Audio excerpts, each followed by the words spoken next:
नमस्कार शेतकरी मित्रांनो, मी गणेश पवार. आपली शेती आपले माणसं या यूट्यूब चॅनलवर आपले स्वागत करीत आहे. आज आपण आपल्या तुरीच्या शेतामध्ये उभा आहोत. आता आपल्याला तुरीला शेवटची फवारणी करायची आहे. बघू शकता अशा प्रकारे आपली तूर आहे. हे बघू शकता किती छान असे माल लागलेला आहे ना. बघू शकता तुम्ही.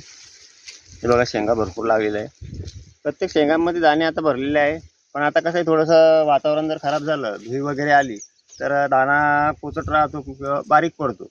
त्यासाठी आपल्याला एक विद्राव्य खताचं नियोजन करायचं आहे. आणि अळीसुद्धा बारीक शेंगा आहे यासुद्धा अळी खाऊ शकते. त्यासाठी आपल्याला एक अळीचं सुद्धा औषध यामध्ये घ्यायचं आहे. आणि दाणा जाळ होण्यासाठी आणि बुरशीचं एक खत असं आपण एक एकत्रित करून फवारणी करणार. बघू शकता आपली तूर खूप छान अशी तूर आलेली आहे. हे बघू शकता तुम्ही. हे बघा पूर्ण माल लागलेला आहे. याला आपल्याला एक अशी फवारणी करायची आहे. त्याबद्दल मी तुम्हाला माहिती सांगत आहे. तर शेतकरी मित्रांनो, तुम्हाला जर असेच माझे व्हिडिओ आवडत असतील तर प्लीज माझ्या चॅनलला सबस्क्राईब करा, आपल्या मित्रांना शेअर करा, कमेंट्स करा काही अडचण असल्यास. तर बघू शकता शेतकरी मित्रांनो, पूर्ण आपला संपूर्ण असा प्लॉट आहे.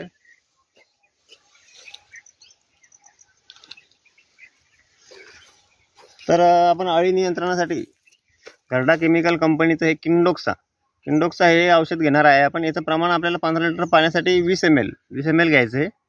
तर याने तुमचे सर्व प्रकारचे अळ्या कंट्रोल होतील. आणि जे शेंगमाशीचा जो प्रकार होतो, ते मोकण आपलं होतं, अडकण होतं, ते सुद्धा याने चांगल्या प्रकारे आपल्याला कंट्रोल असं मिळणार आहे. तर तुम्हाला हे जर नाही मिळालं तर तुम्ही याच्याऐवजी कोराजेनसुद्धा घेऊ शकता.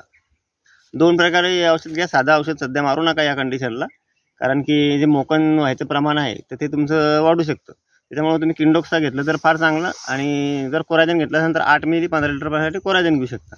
तर याचबरोबर आपण एक बुरशीनाशक घेणार आहे. यामध्ये हे गर्डा केमिकल कंपनीचं घेतलेलं आहे मी. यात टेब्युकोनाझोल तुमचं 10% आहे आणि सल्फर आहे 65%. तर हे स्वाधीन नावाने सुद्धा येतं.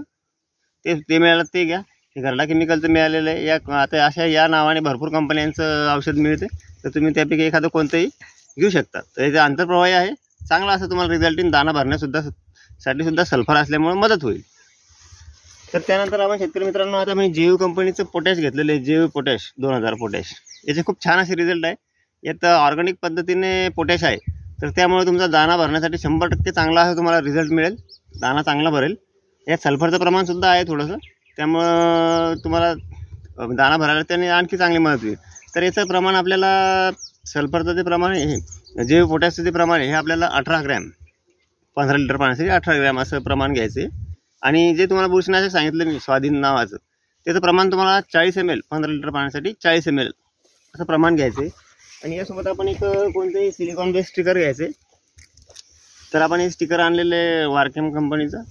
तर हे आपल्याला 5 मिली 15 लिटर पाण्यासाठी 5 ml असं प्रमाण टाकून एकत्रित मिक्स करून तुम्ही अशी चांगली अशी दाट फवारणी करा. तुम्हाला जबरदस्त असे रिझल्ट मिळतील. तर तुम्हाला असेच व्हिडिओ आवडत असतील तर सबस्क्राईब करा. बघू शकता तुरीचा असा प्लॉट आहे छान. आपल्याला तुरीला यावर्षी भावसुद्धा आहे. आणि शेवटच्या स्टेजमध्ये जर चांगली तिथे ट्रीटमेंट केली तर तुम्हाला जास्तीत जास्त चांगला रिझल्ट येईल. शॉर्टमध्ये तुम्हाला माहिती सांगितली. धन्यवाद.